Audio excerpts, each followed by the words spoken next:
Duduk siap, gerak. Berikan salam kepada ibu guru. Assalamualaikum warahmatullahi wabarakatuh. Waalaikumsalam warahmatullahi wabarakatuh. Bagaimana hari ini, ada yang tidak masuk?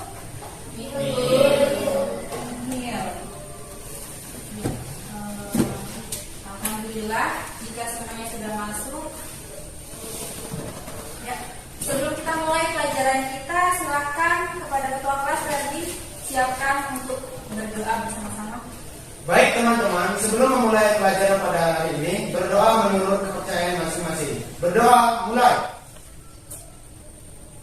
Berdoa selesai. Alhamdulillah, ya, setelah berdoa, semoga pelajaran yang akan kita laksanakan pada kegiatan hari ini semuanya berjalan dengan lancar dan ilmu yang kita cari menjadi berkah barokah dalam kehidupan kita.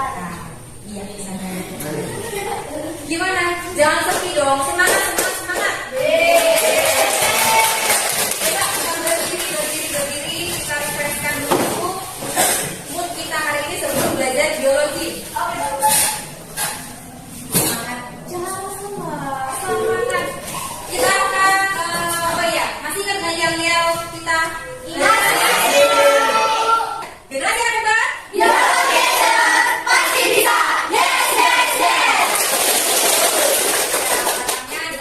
Semuanya harus semangat untuk belajar biologi hari ini. Oke? Ya, sebelum kita mulai, coba menayangkan tentang video yang akan mengingatkan kalian kepada materi yang sudah kita pelajari di pertemuan sebelumnya.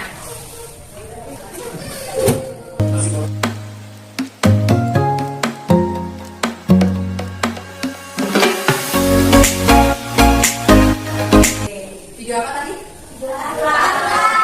Masih ingat dengan pembelajaran pertemuan yang lalu? Iya, berarti bisa dong menjawab pertanyaan dari Ibu. Bagaimana menurut pendapatmu setelah kalian menonton video yang tadi? Kira-kira masih ingat nggak pemecahan masalah? Siapa yang akan sembuh terlebih dahulu? Oke.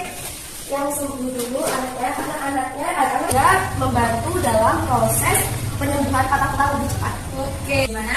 Siapa yang bisa memberikan pendapat? Faktor lain yang mempengaruhi proses osifikasi selain usia? Jenis kelamin, Bu. Jenis kelamin. Bisa nggak ya? Jenis kelamin. Selain jenis kelamin ada lagi yang tahu? Tidak, Bu. Oke, belum tahu? Nah, berarti untuk itulah kegiatan kita hari ini, kita akan belajar tentang faktor-faktor apa saja yang bisa mempengaruhi proses osifikasi atau pertumbuhan tulang manusia. Oke? Semangat dong. Kenapa kita mempelajari faktor yang mempengaruhi pertumbuhan tulang? Belum tahu. Karena kalau kita mempelajari tentang faktor apa saja yang mempengaruhi pertumbuhan tulang, kita akan semakin sayang pada tulang kita. Kemudian pengetahuan yang akan kita temukan nanti itu bisa menjadi bekal kita untuk saling menjaga si tulang agar tetap terawat dan tetap sehat sampai kita tua nanti. Dengan tujuan ini jelas ya, kegiatan apa yang akan kita laksanakan yaitu tentang bagaimana kalian nanti akan menyelidiki atau mengamati studi-studi literatur sebagai bahan referensi kalian untuk mempelajari faktor-faktor yang dapat mempengaruhi proses osifikasi tulang manusia. Tuh. Sebelum kita bahas yang di layar, silahkan kalian berkumpul dengan kelompok masing-masing yang sudah ditentukan di pertemuan sebelumnya. Oke, kelompok satu mana kelompok satu?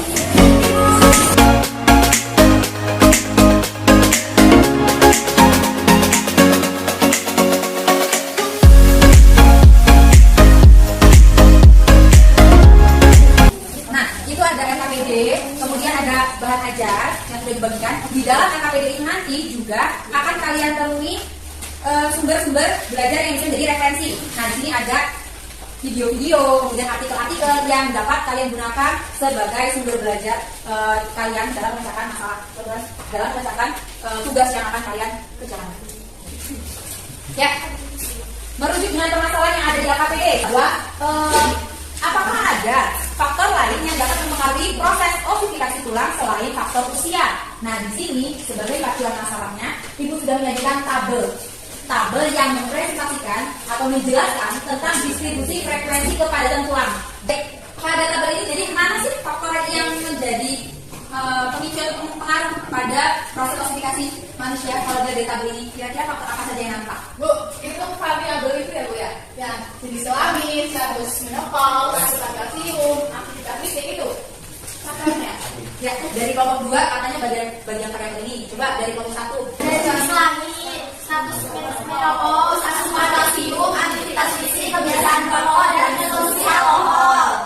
Tapi sudah sekalian, benarkah bahwa ternyata pada variabel ini memang benar berpengaruh terhadap proses klasifikasi? Nah, itulah tugas kalian untuk mendiskusikan kepada kelompok kalian. Misal, jika memang jenis kelamin ini berpengaruh terhadap proses klasifikasi, apa yang terjadi? Kenapa kok bisa jenis kelamin itu bisa mempengaruhi proses klasifikasi? Nah, itulah tugas kalian. Gitu. Ayo, silakan manfaatkan sumber-sumber belajar yang tersedia untuk menghasilkan argumen-argumen pendapat yang dapat dipresentasikan di depan.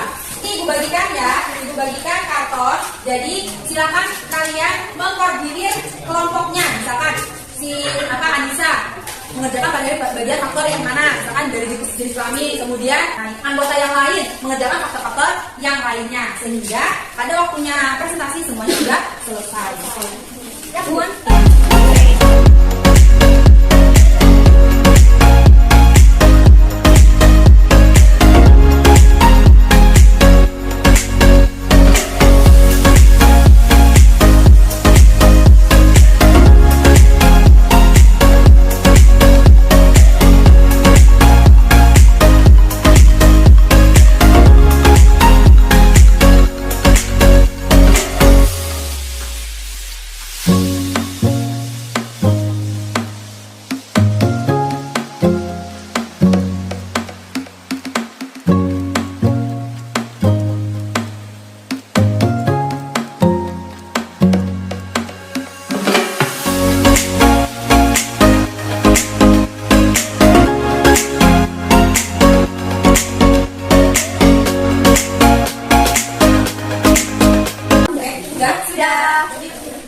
Baik, silakan tentukan teman-teman kelompok siapa yang bertugas sebagai moderator.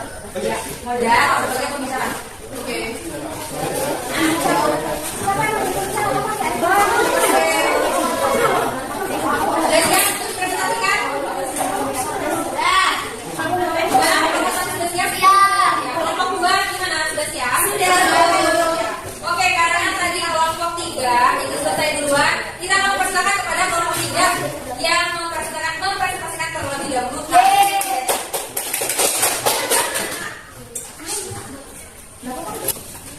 Assalamualaikum warahmatullahi wabarakatuh. Waalaikumsalam warahmatullahi wabarakatuh. Berdirinya kami di sini ingin mempresentasikan hasil kerja dari kelompok kami.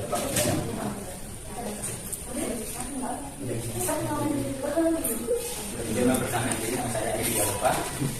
Saya Anissa Sabila sebagai pembayan.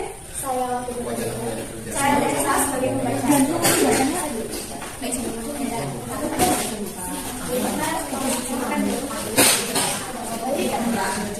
Dan kelompok lain silakan memperhatikan dan nanti akan menanggapi hasil dari presentasi di depan. Jangan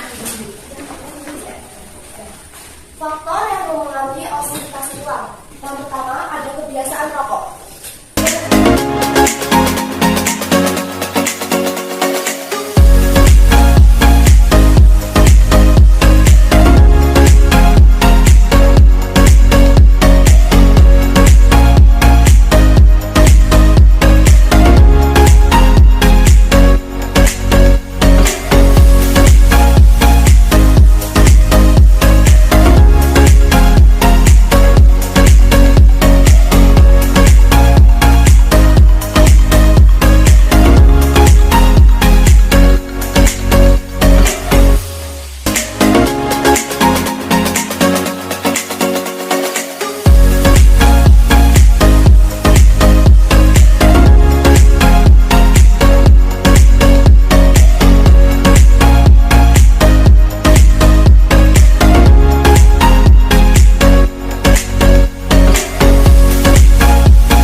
kelompok menurut Ibu sudah sangat baik ya untuk memaparkan hasil pemikirannya.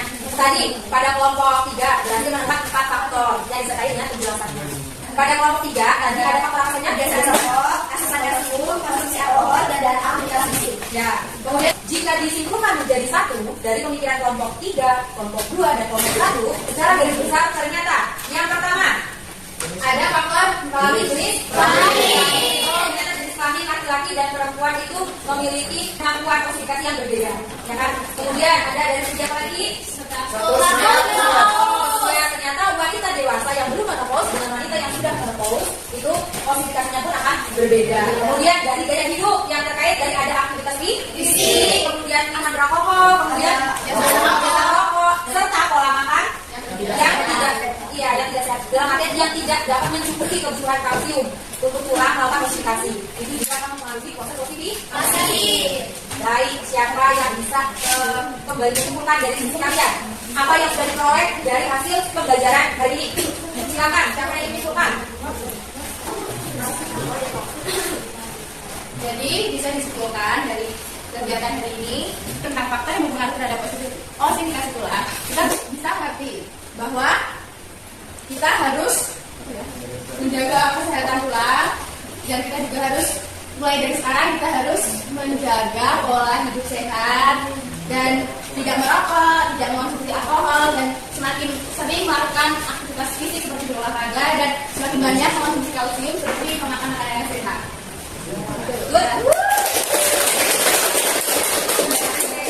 Dengan demikian harapannya setelah kalian mempelajari ini kalian akan bisa menjaga betul para teman tadi menjaga kesehatan mulai dari pola hidup, pola makan dan juga melakukan persiapan bahwa osteoporosis tidak dapat dihindari tapi dapat dicegah. Oke, baik. Saya rasa cukup untuk pertemuan kali ini. Kira-kira kita akan sebentar dari kegiatan ini bagaimana perasaan kalian? Senang.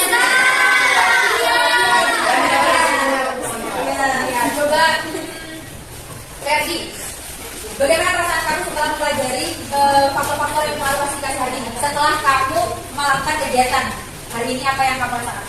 Gembira karena bisa bertemu dengan teman-teman sambil mempelajari hal baru. Rahma, yang belum kamu pahami dari pembelajaran ini apa?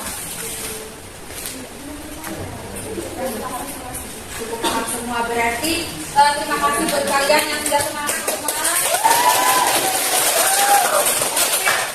setelah semuanya selesai, silakan dikumpul kertas karbonnya dan LKPD yang sudah dikerjakan tadi. Jangan lupa kepada masing-masing kelompok tadi yang masih punya pertanyaan dari kawannya, nanti silakan didiskusikan kembali, kemudian dijawab. Nanti bisa jawabannya dikumpulkan ke ibu. Ya betul ya. Oke.